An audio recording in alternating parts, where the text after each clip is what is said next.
So we're into the final few days of July. That means the transfer market is hotting up. Dharmesh Sheth is here. If Dharmesh is here and I'm here, it means you're going to talk Arsenal, aren't you? I am, yeah. Yeah, what you got? We'll talk about incomings first of all. We know they've got two in already. Nuno Tavares has come in, as has Albert Sambi Lukonga. They are in the market, though, Arsenal, for an attacking midfielder. Now, I spoke to my colleague Rob Dorset earlier on today, got good contacts with Leicester City. He tells me that Arsenal have an interest in James Maddison. Leicester don't want to sell. They're under no pressure to sell. He's got a contract until 2024, and it's thought it would take a bid in excess of, 60-70 million pounds for Leicester to even consider any kind of deal for James Maddison. Arsenal are also keeping an eye on the Real Madrid attacking midfielder Martin Odegaard. He was, of course, on loan for the second half of last season. Impressed everyone at Arsenal. Mikel Arteta really loved him. But the issue with that is that he returned to Real Madrid, of course, under Carlo Ancelotti, and his intention was to fight for his first team place. And he effectively ruled out any kind of return to Arsenal on Instagram earlier on this month by saying, "Thank you everyone at Arsenal, my heart will always be at Arsenal." But the reports are emanating, and they're growing in Spain, that suggest that maybe Real would consider allowing him to leave. Now, Arsenal, therefore, would be very interested if that became the case. He's got a contract until 2023. That's the easy bit. Permanent moves for either James Maddison and Martin Odegaard would require hefty transfer fees, and it would seem that Arsenal would need to make sales first to be able to fund deals that would require such big transfer fees. And we're against the backdrop here, Mike, of a market that has been hit by the pandemic. Arsenal have been hit as much, if not more, than any of these other clubs because their main revenue stream comes from those home attendances at the Emirates, and they simply haven't had that. Neither of any other clubs, but that's the situation that Arsenal and a lot of other clubs find themselves in. So bandying about transfer fees of 60-70 million pounds as it stands would appear unrealistic. But look, there does remain interest in those players. There remains interest in the Sheffield United goalkeeper Aaron Ramsdale as well. We understand that a fee is still being discussed via intermediaries before Arsenal officially go in with a bid for the Sheffield United and the England goalkeeper. We told you yesterday there's an interest in Tammy Abraham. Chelsea would want around £40 million for the striker. I think Arsenal would probably want to do something along the lines of a loan with an option, perhaps a loan with an obligation to buy.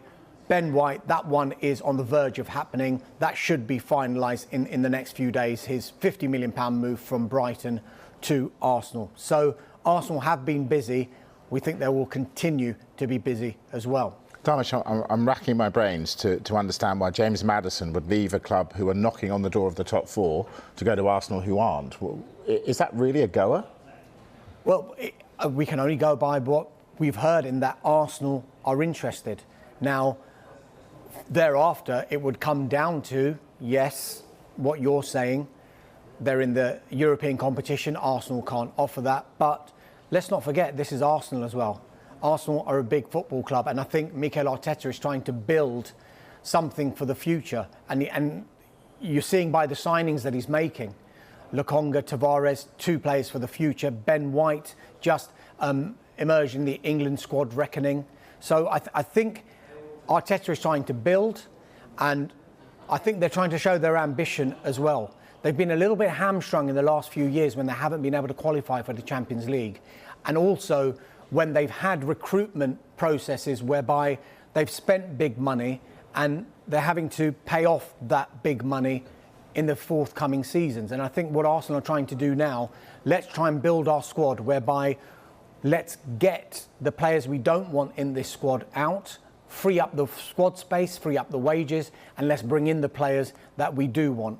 Some of them will be homegrown, some of them will be expensive, but I think Arsenal will need to be smart in the market. And in fairness to them, since Arteta and Edu have been at the helm there alongside Vinay Venkatesan, that's exactly what their intention has been. And I'm talking about outgoings. Yeah.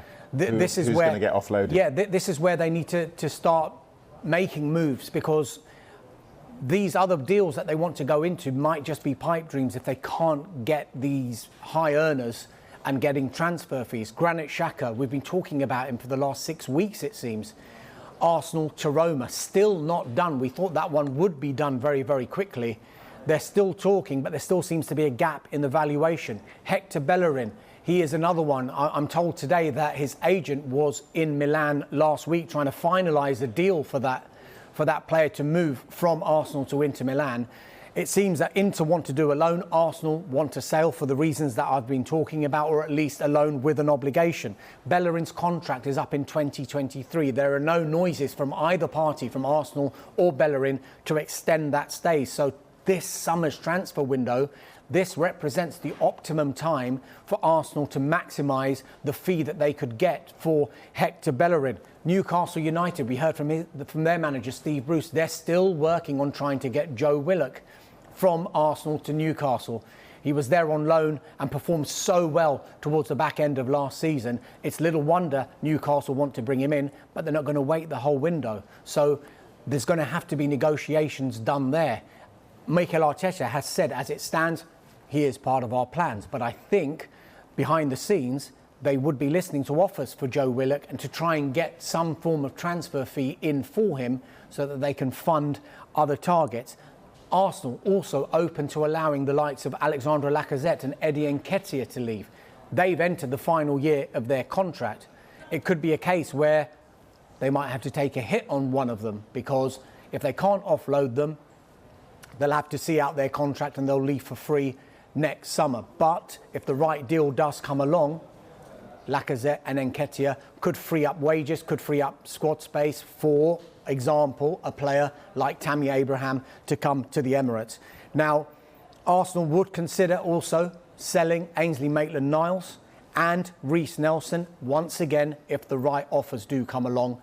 Their contracts significantly run out in 2023, so they could dictate in this transfer window, and possibly this transfer window alone, a certain transfer fee that they would consider to be a reasonable transfer fee for those players.